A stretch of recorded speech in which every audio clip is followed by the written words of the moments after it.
Hello students, I am your guest lecturer Shamira Khatun and this is your channel Diploma Chemical Engineering classes. Today we are discussing here Process Plant Utilities Chapter 2 Fuels Used in Boilers.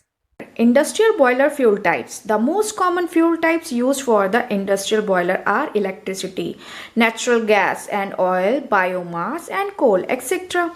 Industrial boilers also use byproducts fuels that includes black liquor, pulping residue जिसे कहते हैं, bark and wood chip for the central heating, or in a paper industry refinery gas and residue oil in the refinery industry, and coke oven or blast furnace gas in the primary metal industry.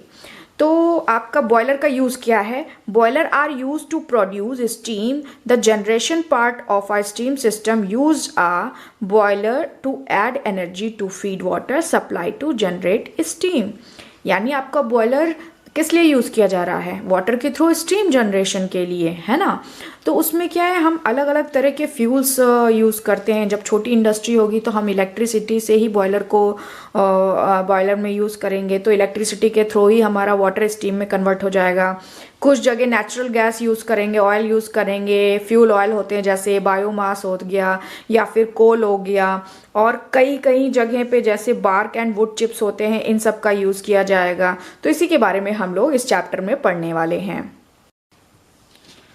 हम लोग बचपन से ही पढ़ते आ रहे हैं, 6 class से ही almost आ जाता है कि फ्यूल्स कितने टाइप के होते हैं, सॉलिड, लिक्विड, गैस. तो उसमें आप लोगों ने बहुत ही पढ़ा है कौन सा बेस्ट होता है. गैसियस फ्यूल्स जितने होते हैं वो बेस्ट होते हैं क्योंकि उनमें आपका पोल्यूटेंट बहुत कम निकलता है. सॉलिड में पोल्यूटेंट सबसे ज़्यादा निकलता है और लिक्विड में पोल्यूटेंट बहुत ही कम निकलता है, बट सॉलिड से कम और गैसियस से ज़्यादा निकलता है. तो आपका जो कोर्स में है वो कोल है, तो पहले हम ये कोल आपका सॉलिड फ्यूल में ही आएगा, तो इसके बारे में हम टेक्निकल पढ़ेंगे. ठीक है, क्योंकि आप इंजीनियरिंग कर रहे हैं तो ऑब्वियसली आपको इसका टेक्निकल पता होना चाहिए. हम वो 6th वाला तो लिखेंगे नहीं, 6th क्लास वाला. तो ऑब्वियसली अब आप इसमें देखिए मैंने क्या क्या नोट डाउन किया है. Most industrial coal fire boiler run on the crushed coal which burns more efficiently than large coal lumps. यानी जो लार्ज कोल लम्प्स होते हैं, बड़े बड़े कोयले के टुकड़े होते हैं, उनसे ज़्यादा इफिशियंट कैसा होगा? जो क्रस्ट कोल होगा, उससे आपको बॉयलर की मोर इफिशियंसी मिलती है. These are cheapest but also the most pollutant fuels. ये तो आपको पहले से ही पता है. कोल को 3 तरह से डिवाइड किया गया है: एंथ्रासाइट, बिटुमिनस, लिग्नाइट. जो एंथ्रासाइट है वो ओल्डेस्ट कोल है और जो लिग्नाइट है वो यंगेस्ट कोल है. The common coals use in Indian industry are bituminous and sub bituminous coal. ठीक है, तो इंडियन लेवल पे हम लोग bituminous and sub bituminous coal use करते हैं. तो इंडियन कोल को ए से लेकर जी तक के ग्रेड में डिवाइड किया गया है, इसकी वो भी कैलोरीफिक वैल्यू के बेस पे. और कैलोरीफिक वैल्यू की आपको यूनिट पता ही है, किलो कैलोरी पर केजी. तो हमने इसमें आपको देखना है, लेफ्ट साइड आपका ग्रेड है और राइट साइड आपका किलो कैलोरी पर केजी में आपका कैलोरीफिक वैल्यू है. तो A, B, C, D, E, F, G ये ग्रेड्स हैं और ये उनकी कैलोरीफिक वैल्यू है. तो A ग्रेड वो 6200 से आप ज़्यादा का कैलोरीफिक वैल्यू हो सकता है. B ग्रेड का 5600 से 6200 तक है. C ग्रेड 4940 से 5600 है. D ग्रेड 4200 से 4940 है. E ग्रेड का 3360 से 4200 है. F का 2400 से 3360 है. G ग्रेड का 1300 से 2400 है. और जो हम सबसे ज़्यादा इंडस्ट्री लेवल पे यूज़ करते हैं वो हम 3 ग्रेड बहुत ज़्यादा यूज़ करते हैं, वो है आपका D, E और F. ठीक है, proximate analysis of Indian coal का हमने परसेंटेज में लिखा है. पैरामीटर्स है लेफ्ट साइड में और राइट साइड में आपके इंडियन कोल का परसेंटेज है कि उसमें कितना मॉइस्चर है, परसेंटेज में ऐश कितना है, वोलेटाइल मेटल और ये सब कितना है. तो मॉइस्चर आपका जो इंडियन कोल में होता है वो 5.98% होता है, ऐश 38.63 होता है, वोलेटाइल मेटल 20.70% होते हैं और फिक्स्ड कार्बन आपका 34.69 होता है. अल्टीमेट एनालिसिस को अगर इंडियन कोल का देखें, ये भी आपका परसेंटेज में ही है. तो जो पैरामीटर्स हैं वो आपके फिर से लेफ्ट साइड में हैं और उनकी वैल्यूज़ राइट साइड में हैं. तो मिनरल मैटर आपके 38.63 है, ठीक है। इसमें मतलब 1.1 इंटू ऐश हमने लिया है साथ में। कार्बन कितना है 41.11 है, हाइड्रोजन कितना है 2.76 है, नाइट्रोजन 1.22, सल्फर आपका 0.41 एंड ऑक्सीजन आपका 9.89 है। Large and irregular lumps of coal may cause the following problems. तो जितने बड़े बड़े लम्प्स होंगे ना कोल में, हम क्यों बात कर रहे हैं कि हम क्रश्ड कोल यूज़ करें, उससे बॉयलर की एफिशिएंसी होगी। बड़े बड़े कोल अगर यूज़ करेंगे तो उससे क्या होगा, पहली बात पुअर कंबशन कंडीशन हो जाएगी। Second point higher excess air resulting in higher stack loss, ठीक है। थर्ड पॉइंट है increase of unburnt in the ash, यानी ज़्यादा से ज़्यादा ऐश जो होगा वो अनबर्न रहेगा तो ज़्यादा से ज़्यादा ऐश बनेगा। फोर्थ लो थर्मल इफिशिएंसी। अब नेचुरल गैस के बारे में देखते हैं। ये भी बहुत ही ज़्यादा, सबसे ज़्यादा यही यूज़ किया जाता है नेचुरल गैस आपके बॉयलर के लिए। तो ऑब्वियसली ये गैसियस फ्यूल में आएगा क्योंकि गैस है तो ये बेस्ट होगा। मेन कंस्टिट्यूट क्या है इसका, मेथेन होता है इसमें 95% ऑफ द टोटल वॉल्यूम, ठीक है। जो टोटल वॉल्यूम अगर हम लेंगे तो उसमें 95% आपका मेथेन अवेलेबल होगा। ये परसेंटेज प्लस एंड माइनस हो सकते हैं, उसकी अवेलेबिलिटी कहाँ पे है ये आप हमेशा ध्यान रखिए। ये कोई एग्जैक्ट वैल्यूज़ नहीं है, ये अप्रॉक्सीमेट डेटा है, ठीक है। अदर कंपोनेंट्स क्या होंगे उसमें, एथेन है, प्रोपेन है, ब्यूटेन है, पेंटेन है, nitrogen, carbon dioxide and traces of other gases.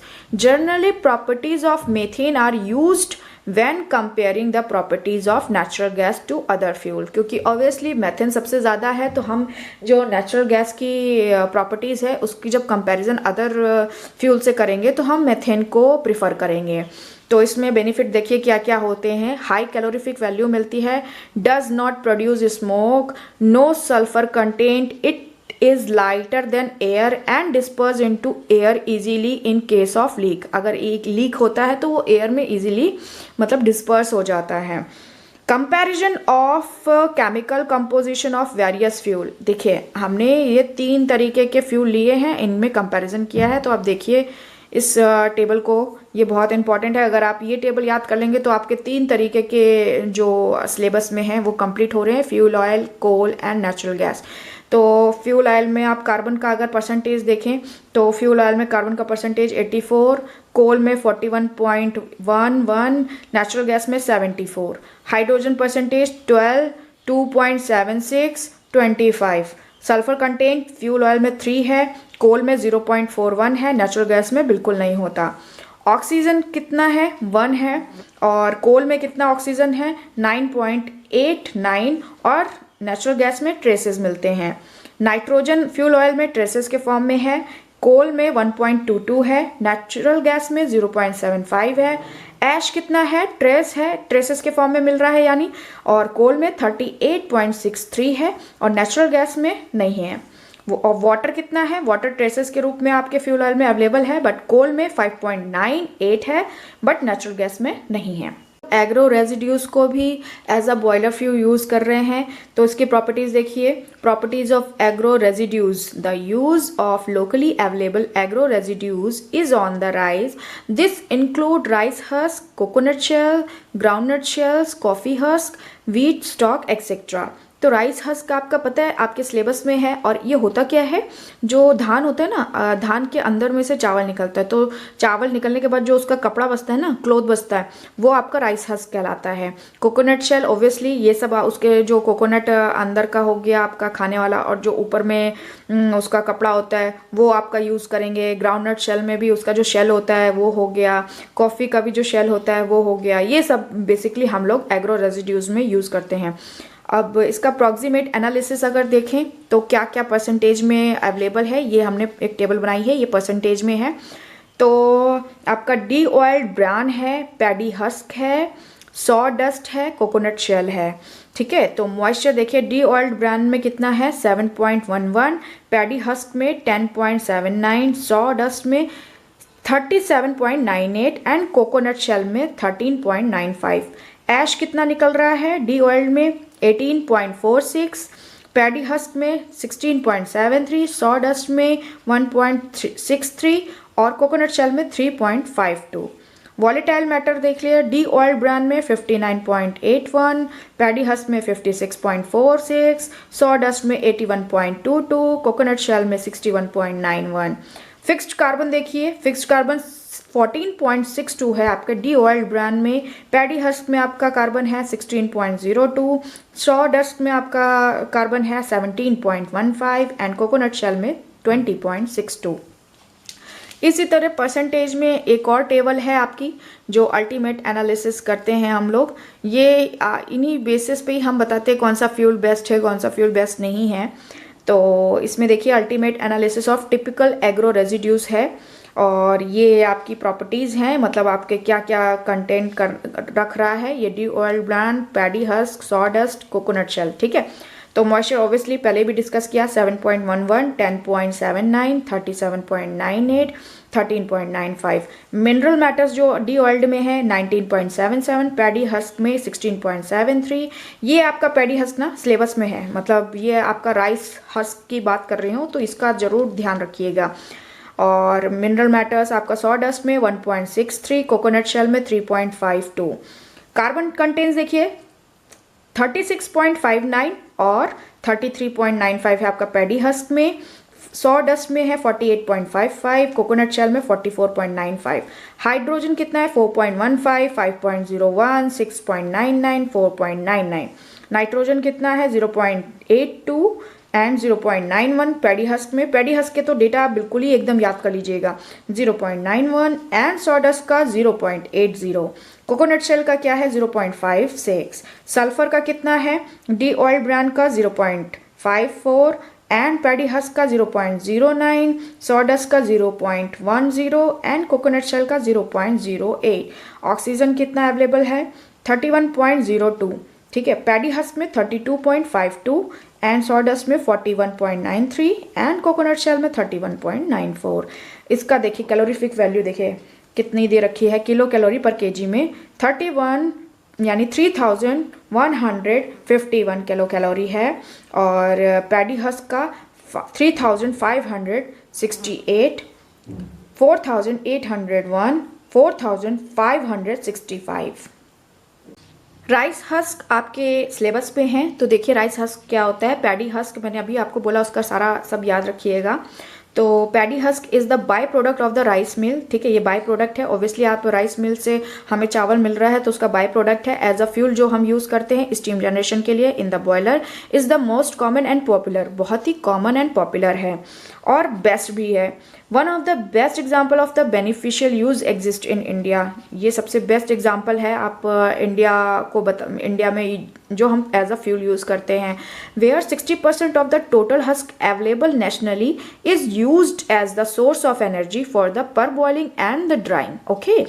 The efficiency of the industrial boiler with the husk fired furnace for steam generation range in between 50 to 60%, यानी efficiency जहाँ पे हम ये first husk को use करेंगे fired furnace में तो उसकी एफिशिएंसी कितनी होगी 50 to 60% होगी। मेजर लॉस क्या है, ऑब्वियसली अब ये सॉलिड है, सॉलिड फ्यूल है तो इसमें कुछ ना कुछ तो लॉसेज होंगे। The gases from the fuel combustion can not be cooled to the air temperature, यानी जो हमने फ्यूल कंबशन किया वो एयर टेम्परेचर पर कूल डाउन नहीं हो पाता है इन द बॉयलर रूम, जो कि बॉयलर रूम में ही, ऑब्वियसली बॉयलर रूम में ही हम कर रहे हैं ये सब।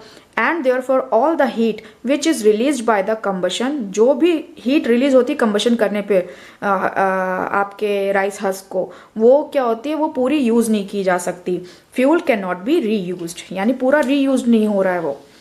अब देखिए कंपोजिशन राइस हल का क्या है, कंस्टिट्यूट, यानी यहाँ पे हमने कंस्टिट्यूएंट्स लिखे हैं, यहाँ पे परसेंटेज लिखा है। तो मॉइस्चर कितना है 9.8 to 11 है। क्रूड प्रोटीन जो है 2.9 से 3.6 है।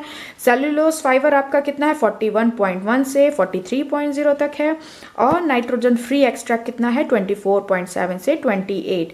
इसमें ऐश कितना निकल रहा है, ऐश मतलब राख है ना, 15.7 से 18.4 टू। बॉयलर में इस राइस हस्क को जलाने पर ऐश मिल रही है, वो बहुत ही बेनिफिशियल है, वो भी बहुत बेनिफिशियल है। ऐसा नहीं है कि हम उसको यूज़ नहीं करेंगे। तो उसका क्या यूज़ है और उसके कंस्टिट्यूट क्या है, कंपोजिशंस क्या हैं, उनके बारे में देखिए। When rice husk is burn for the energy production resulting as in an important by product for many industrial applications. ठीक है, तो कहाँ कहाँ हम इसका एप्लीकेशन है वो सब डिस्कस करने वाले हैं। कंपोजिशन पहले देख लीजिए।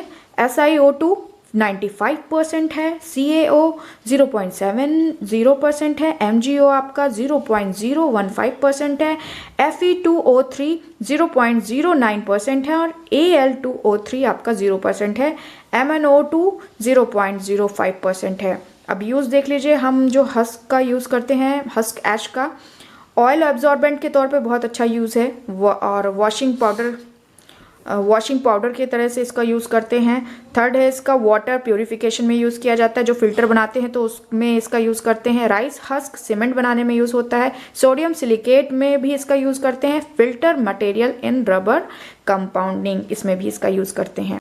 फ्यूल ऑयल भी आपके सिलेबस में है, तो फ्यूल ऑयल के बहुत से सिनोनिम्स हैं। इसको हम लोग फर्नेस ऑयल भी बोलते हैं, हीटिंग ऑयल भी बोलते हैं, थर्माक्लीन भी बोलते हैं, फार्म डीजल भी बोलते हैं। ये देखने में बिल्कुल काला और गाढ़ा होता है। देखिए इसका dark viscous residual fuels obtain bye blending, यानी ब्लेंडिंग करके बना रहे हैं। और मेनली हैवियर कंपोनेंट्स कहाँ से मिल रहे हैं? क्रूड डिस्टिलेशन यूनिट से। Short residues and clarified oil from the fluidised catalytic cracker unit. यहाँ से हमें इसके जितने भी, मतलब ये ब्लेंड करा हुआ एक आपका फ्यूल है, तो ये जो भी कंपोनेंट आपको मिल रहे हैं ये डिस्टिलेशन यूनिट से मिल रहे हैं, क्रूड ऑयल की जो डिस्टिलेशन यूनिट होती है। ठीक है, अब देख लिए टिपिकल प्रॉपर्टीज़। अगर लिनलाइंस की बात करें तो यहाँ पे इनकी क्या प्रॉपर्टीज़ हैं, मिनिमम और मैक्सिमम में मैंने इसको डिवाइड किया है। ये टेबल आपको पता होनी चाहिए। और ये यूनिट्स हैं, पैरामीटर्स ये रहे मिनिमम से मैक्सिमम तक। तो ऐश आपका परसेंटेज में देखिए कितना है। अगर 0.15, gross calorific value kilo calorie पर केजी 10,100 है। रिलेटिव डेंसिटी जो है वो 1.02 है मैक्सिमम केजी पर लीटर में। फ्लैश पॉइंट डिग्री सेंटीग्रेड में 100 है। और काइनेमेटिक विस्कोसिटी 300 है। टोटल सल्फर जो है इसका आपका मैक्सिमम 2.5 है। वाटर कंटेंट जो वॉल्यूम परसेंटेज में दिया गया है 0.50 है। पोर पॉइंट जो है डिग्री सेंटीग्रेड में +12 है। ठीक है, बायोगैस भी आपके सिलेबस में है, तो इसके कंस्टिट्यूएंट ये हैं, फॉर्मूला ये रहा एंड कंसंट्रेशन ये रही। तो देखिए मेथेन का कंसंट्रेशन कितना है, CH4 40 से लेकर 75% तक, कार्बन डाइऑक्साइड यानी CO2 15 से 60% तक, मॉइस्चर जो है H2O का वो 1 से लेकर 5%। मॉइस्चर में किसकी बात करते हैं? पानी की बात करते हैं ना, इसलिए H2O। नाइट्रोजन N2 से डिनोट करते हैं 0 to 5%। हाइड्रोजन H2 ये ट्रेसेस के फॉर्म में होगा, मतलब थोड़ा बहुत होगा और हो सकता है नहीं भी हो।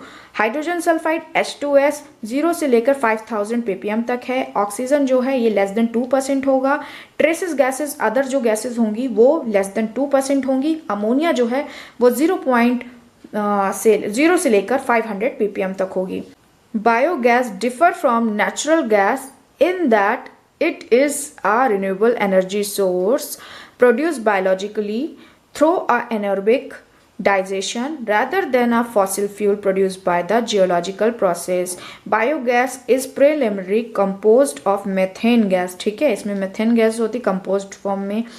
कार्बन डाइऑक्साइड होती है, traces amount of nitrogen, hydrogen and carbon monoxide होते हैं। ये मैंने कॉन्स्टिट्यूट लिख दिए हैं। ये सारे फ्यूल्स आपके एज अ बॉयलर फ्यूल की तरह यूज़ किए जाते हैं। अगर आपको वीडियो पसंद आई हो तो प्लीज़ लाइक कीजिएगा, शेयर कीजिएगा एंड कमेंट में बताइएगा कि नेक्स्ट टॉपिक में आप लोग को कौन सा पढ़ाऊँ। और हाँ, प्लीज़ चैनल को सब्सक्राइब कीजिएगा, इससे मुझे मोटिवेशन मिलता है ताकि मैं ऐसी और वीडियो आपके लिए बना सकूँ।